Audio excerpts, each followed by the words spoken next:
Hello friends, நம்ம எதை பற்றி பார்க்கணும் டிஎனோட எம்பிபிஎஸ் பிடிஎஸ்க்கான கவுன்சிலிங் அப்ளிகேஷன் ஓப்பன் ஆகிடுச்சு.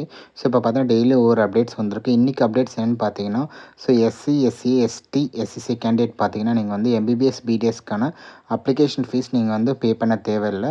நெக்ஸ்ட்டு பார்த்தீங்கன்னா உங்களோட கவர்மெண்ட் கோட்டாவில் சீட் அலாட்மெண்ட் ஆனாலும் சரி, இல்லை மேனேஜ்மெண்ட் கோட்டாவில் சீட் அலாட்மெண்ட் ஆனாலும் சரி, நீங்கள் வந்து ஃபீஸ் வந்து பே பண்ணணும் அவசியம் கிடையாது. நீங்கள் application fees, security deposit, tuition fees இது எதுவுமே நீங்கள் பே பண்ணணும் அவசியம் இல்லை. ஆனால் இதில் பார்த்தீங்கன்னா நீங்கள் உங்கள் பேரண்ட்ஸ் இன்கம் மேனுவலி பார்த்தா 2.5 lakhs பெர் ஆனம் இருக்கணும். ஸோ இதை நீங்கள் இம்பார்ட்டண்டாக நோட் பண்ணிக்கோங்க. ஸோ யாரெல்லாம் வந்து எம்பிபிஎஸ் பண்ணணும் அப்படின்னா நீங்கள் இந்த ஆப்பர்ச்சுனிட்டி யூஸ் பண்ணிக்கலாம். நெக்ஸ்ட்டு வந்து சம் காலேஜஸில் பார்த்தீங்கன்னா உங்களுக்கு வந்து மேனேஜ்மெண்ட் காலேஜில் அக்செப்ட் பண்ண மாட்டாங்க. நீங்கள் ஃபீஸ் ஃபஸ்ட்டு கட்டிடுங்க.